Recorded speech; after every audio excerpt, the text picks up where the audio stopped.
E-mails em inglês podem ser assuntos meio difíceis de compor. E-mails têm uma certa linguagem, uma coisa que a gente precisa prestar uma certa atenção. Tem uma diferença meio clara entre o que é um e-mail formal para trabalho, para uma negociação, para uma coisa que você precisa discutir. Pode falar atrás. Existe uma diferença bem clara entre um e-mail mais formal, que você usa para uma coisa mais de uma negociação, de uma necessidade para você conversar com alguém de uma maneira mais séria, para reclamar de um problema em inglês, por exemplo, e um e-mail mais informal, para um amigo seu que mora fora, ou para alguém que você conhece bem.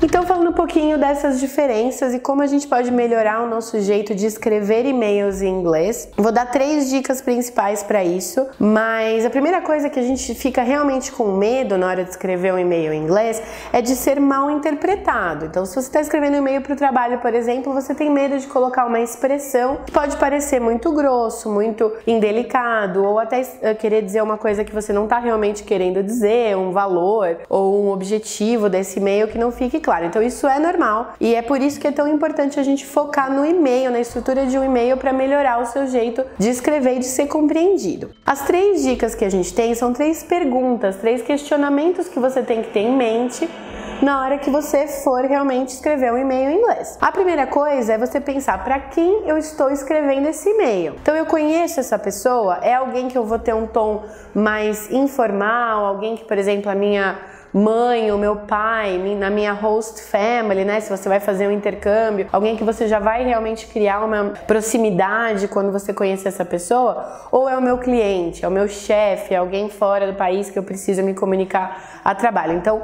a sua audiência do seu e-mail é a primeira coisa para você ter em mente. A segunda coisa para você pensar na hora que você vai escrever seu e-mail é qual é o objetivo disso. Às vezes, quando a gente quer ficar muito claro, a gente quer se expressar muito bem, evitando o mal-entendido, né? O mal-entendido em inglês, a gente tem a tendência a escrever muito. E nesse caso, menos é mais, pessoal. Eu já escrevi, já tenho um vídeo aqui no canal que eu falo um pouquinho sobre escrever para o inglês de business, para o inglês formal. E nesse caso, realmente também eu falei naquele outro vídeo que menos é mais. Então tenta ser mais objetivo, tenta entender realmente qual é o objetivo desse e-mail, seja formal ou seja informal, para que seja uma coisa direta. E realmente o objetivo do e-mail é diferente de um relatório, de uma carta, de um texto mais acadêmico que você tem que escrever, mas o e-mail é rápido, é papum. Então isso é importante ter em mente na hora de começar a escrever. E a terceira coisa é dividir esse seu e-mail em 3 partes. A primeira é o cumprimento, você dizer, né, como você vai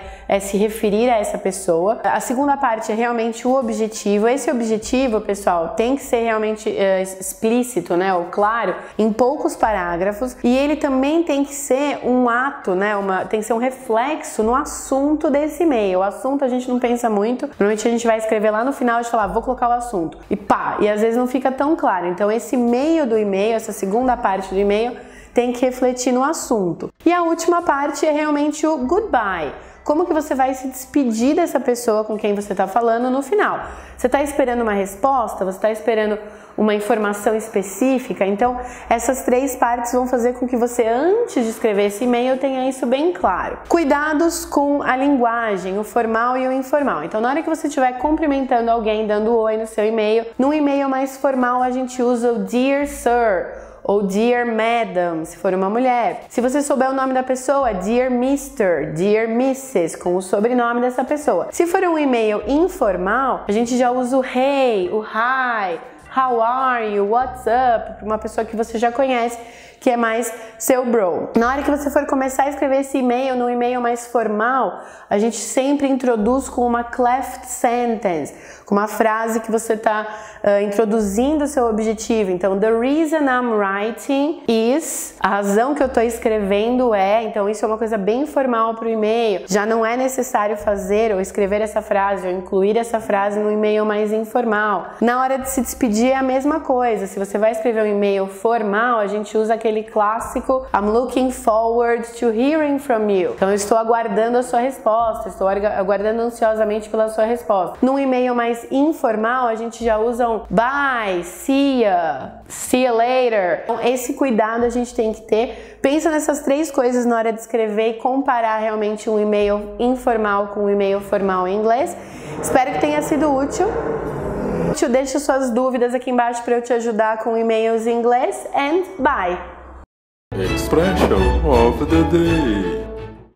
A expression of the day de hoje tem tudo a ver com escrever e-mails tanto formal quanto o informal em inglês. A expressão é o let me know. Let me know. Fica meio estranho se você traduzir ao pé da letra, mas já apareceu em outros vídeos aqui. Já apareceram frases com essa expressão let me know e quer dizer, me diga, me deixe ficar sabendo, ou me avise, me fale sobre. Então, num e-mail informal também é possível usar o let me know. Eles usam a expressãozinha abreviada com o L, o M e o K. Então, let me know é aquele abreviaçãozinha disso. Então, LMK, if you're going with us to the movie tonight.